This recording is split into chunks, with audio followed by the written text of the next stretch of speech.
تو این پست میخوام یک ستاپ خیلی قوی و قدرتمند از سشن نیویورک بهتون بگم که میتونه بازدهی و سودآوری خیلی زیادی براتون داشته باشه. فقط نکته به نکته‌ای که بهتون میگم رو اجرا کنید. یادتون نره بچه‌ها که گفتم از این ستاپ فقط باید در سشن نیویورک استفاده کنید. خب حالا طرز استفاده این ستاپ به چه شکله؟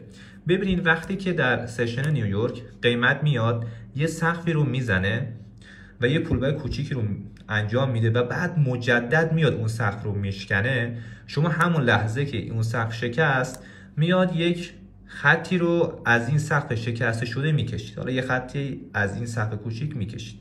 زمانی که این خط رو کشیدید قیمت زمانی که مجدد برگرده زیر این خط با یک کندل کلوز کنه یا روی این خط کلوز بکنه، میاد چیکار میکنه؟ شما ورودتون رو میزنید و حد ضررتون رو میذاره پشت این سقف با آر 1:2. کلا از این ستاپ باید آر 1:2 استفاده بکنید. چرا؟ چون که اکثر اکسپرت نویسای حرفه‌ای و معامله‌گران بزرگ و مطرح دنیا فقط از این ستاپ به عنوان 1:2 آر 1:2 استفاده میکنن.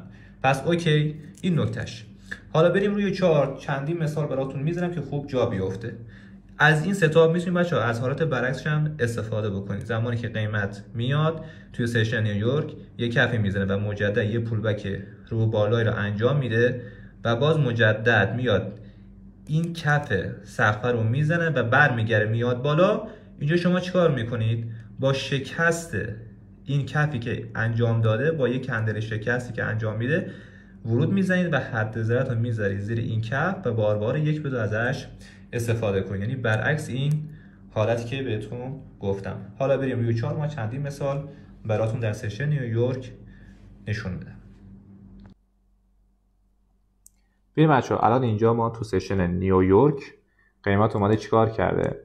قیمت تو این بازه اومده یک سقفی رو زده و یه پولبای کوچیک انجام داده و ما میام چیکار میکنیم؟ و ما میایم این خط ما رو میکشیم اینجا، خطی که اومده این سقف رو زده و بعد اینجا تو این کندل برگشت زیر این خطی که روز میکنه ما ورود میزنیم، حد ضرر رو میذاریم پشت این سقف بالایی و آر 1:2 ازش میگیریم. خب مجدد بریم دنبال مثال دیگه ای. نگاه کنید الان اینجا قیمت اومده چیکار کرده؟ تو این بازه توی سشن نیویورک اینجا قیمت اومده یک سقفی رو ایجاد کرده، یه پولبای کوچیک و اومده این سقف رو شکسته و مجدد قیمت اومده زیر این خطی که ما از سقف قبل کشیدیم کلوز کرده کندلش و با کلوز این کندل ورود میزنیم، حد ضرر پشت سقف بالا و آر 1:2. میبینید که اکثرا باشه آر 1:2 میده و مجدد میایم اینجا نگاه کنید و مجددا توی سشن نیویورک قیمت اومده اینجا یه سقف کوچیکی برای ما ایجاد کرده، یه پولبک و مجدد اومده این سقف رو برای ما شکسته و این کندلی که اومده زیر این خط ما کلوز کرده و ما میتونیم اینجا ورود بزنیم، حد ضرر بالا بار 1:2. خب ولی ریسک ریواردش نمیصرفه چون که کلوز کنده زیر این خط خیلی فاصله زیاد بود. مجددا دوباره پیدا کنم براتون سشن ها رو اینجا. خب الان اینجا نگاه کنید بچه‌ها، اینجا کلام وجود داره. قیمت این کندل قرمز رو میبینید، این در تایم پایین بچه‌ها سقف هستا، این تو فرکتور تایم پایینتر اینجا یک سقفی ایجاد شده.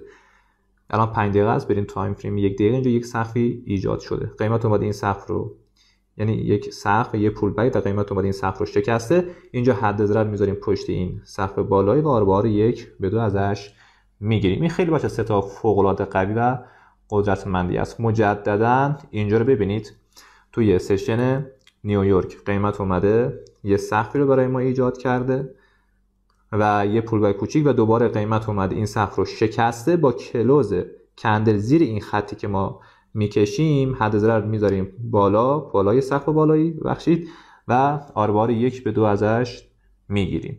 خیلی زیاده، یعنی شما از این ستاپ به درد کسایی میخوره که فقط میخوان دنبال ستاپ بگردن بار کوچیک بگیرن.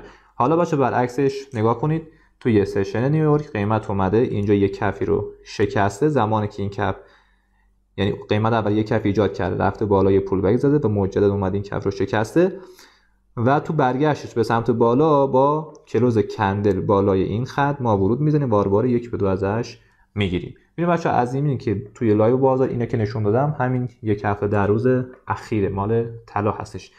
میتونید روی ارزهای دیگه هم بک تستتون بگید. من اصلا بک تست گرفتم، اوکی هست و این یک ستاپ خیلی فوق العاده قوی و قدرتمندی، حتما ازش استفاده کنید بچه‌ها. میتونه اصلا حسابتون رو زیر رو کنه بحث سوددهیشو.